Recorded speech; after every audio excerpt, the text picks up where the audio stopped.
A pair of Harvard scientists say a massive, fast-moving visitor to our solar system may have been a probe sent by an advanced. Astronomers were excited to discover the interstellar object last year. It was named Oumuamua. That's Hawaiian for messenger or scout. Tony Dokoupil takes a look at the evidence behind the controversial theory.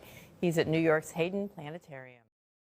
नमस्कार दोस्तों, 19 अक्टूबर 2017 Robert वेक नाम का एक वैज्ञानिक अपने pen-stars telescope से हेलियाकाला observatory में बैठे कुछ अंतरिक्ष में निरीक्षण कर रहे थे। अचानक उन्होंने देखा कि एक चमकती हुई चीज काफी तेज रफ्तार से हमारे सौर मंडल को छोड़ती हुई जा रहा था। अब शुरुआत में तो ऐसा लग रहा था या तो वो कॉमेट हो सकता है या फिर वो एस्ट्रॉयड हो सकता है। देखने में तो एस्ट्रॉयड की तरह लग रहा था, लेकिन वो कॉमेट की तरह बिहेव कर रहा था। उस अनजानी चीज का नाम ओumuamua दिया गया, और ये नाम इसलिए दिया गया जिसका मतलब होता है मैसेंजर। तो हो ना हो ये बाहरी दुनिया से आया हुआ कोई मैसेंजर हो सकता है, या फिर कोई कॉमेट भी हो सकता है, या फिर एक एस्ट्रॉयड हो सकता है। आइए इस वीडियो के माध्यम से हम समझते हैं कि वो क्या था। क्या वो एस्ट्रॉयड था, क्या वो कॉमेट था, या फिर एक एलियन स्पेसशिप। अब ये जब ओumuamua पाया गया, इसका जो न्यूज था पूरा दुनिया में फैल चुका था। चाहे वो न्यूज़पेपर्स हो, चाहे वो टीवी चैनल्स हो, सभी में इसके बारे में चर्चा खूब हुई।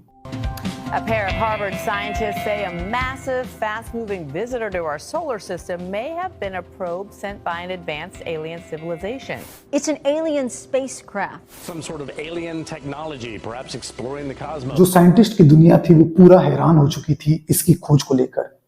कई साइंटिस्ट का दावा यह था कि एलियन के द्वारा यह बनाया गया एक स्पेसशिप है जो कुछ निरीक्षण करने के लिए अंतरिक्ष में छोड़ा गया है।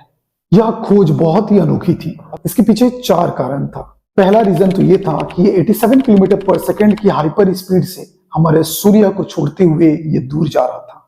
दूसरा रीजन ये था कि इसका जो ऑर्बिट था वो बहुत ही हाइपरबोलिक था। हाइपरबोलिक यानी कि वो एक इंटरस्टेलर ऑब्जेक्ट हो सकता था जो हमारा सौर मंडल का तो बिल्कुल ही नहीं था। तीसरा रीजन तो ये था कि उसका जो साइज था वो काफी छोटा था। इतना छोटा साइज का ना तो एस्ट्रॉयड होता है और ना ही कॉमेट होता है। चौथा रीजन तो ये था कि वो एस्ट्रॉयड की तरह दिखने में तो जरूर था, लेकिन वो कॉमेट की तरह बिहेव कर रहा था। यानी कि सूर्य के जैसे करीब में वो गया तो उसका जो स्पीड था एक कॉमेट की तरह काफी तेज हो गया।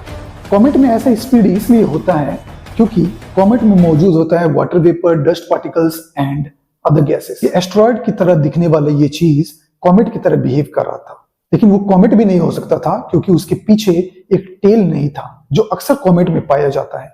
जब एक कॉमेट सूर्य के नजदीक जाता है तो उससे निकलने वाले water vapour, gases and other dust particle की मदद से उसको एक थ्रस्ट मिलता है और वो अपना स्पीड से काफी दुगनी स्पीड में आगे बढ़ता है। लेकिन यहाँ पे कोई भी कॉमेट जैसा कोई टेल नहीं था। इसलिए कई साइंटिस्ट ये मान रहे थे कि ये जो इंटरस्टेलर ऑब्जेक्ट था ये हो ना हो कोई एलियन स्पेसक्राफ्ट है जो हमारी टेक्नोलॉजी के समझ से बिल्कुल ही परे है। लेकिन क्या वाकई में ऐसा था? 2 साइंटिस्ट जेनिफर बर्गनर और डैरिल सेलिमैन ने मिलकर रिसर्च करने की बात सोची। कोई भी जो इंटरस्टेलर ऑब्जेक्ट होता है उससे काफी रिसर्च हो सकती है, उससे काफी कुछ चीजें हमें सीखने को मिल सकती है। उससे यह पता चल सकता है कि जो अलग सौर मंडल हैं वो कैसे बने हुए हैं, उनमें कौन कौन सी घटनाएं हुई, उनमें क्या चीजें हो रही हैं। तो ये सारी चीजें हम लोग को मालूम चल सकता है। ओumuamua से काफी लाइट रेडिएट हो रहा था। इससे ये लग रहा था कि वो हो ना हो एक सिगार शेप्ड जैसा कोई विचित्र सा ऑब्जेक्ट है जो बाहर सोलर सिस्टम से आया हो। इसमें लाइट का वेरिएशंस बहुत ज्यादा था क्योंकि ये चमक रहा था। इंटरवल्स पे कभी बहुत ज्यादा लाइट हो रहा था और कभी अचानक से डिम हो जा रहा था। साइंटिस्ट ने उसका खोज 40 दिन बाद किया था और वो हमारे धरती से काफी दूर जा चुका था। अगर वो राइट मोमेंट में नजदीक से दिखा रहता तो काफी कुछ चीजें उसके बारे में मालूम हो सकती थी, लेकिन अब काफी देर हो चुका था। ओumuamua के पीछे कोई भी टेल नहीं था। इसका कंक्लूजन में उन्होंने ये बताया कि हो ना हो ये ऑब्जेक्ट कोई हाईली वॉलेटाइल मटेरियल का बना हुआ है, जैसे हाइड्रोजन, नाइट्रोजन या फिर कार्बन मोनोऑक्साइड। लेकिन दूसरे वैज्ञानिकों का यह मानना नहीं था। दूसरे वैज्ञानिकों ने इस थ्योरी को नहीं माना। उन्होंने ये बोला कि हमारे अंतरिक्ष में इतनी मात्रा में नाइट्रोजन और कार्बन मोनोऑक्साइड नहीं है और वो इतना अच्छे से, इतनी बारीकी से उसके अंदर में ठूसा जा सके। दोनों के रिसर्च के मुताबिक ये हो ना हो मॉलिक्यूलर हाइड्रोजन की वजह से ही हो रहा था। दोनों की रिसर्च और स्टडी के मुताबिक मॉलिक्यूलर हाइड्रोजन को ही यह वजह माना गया।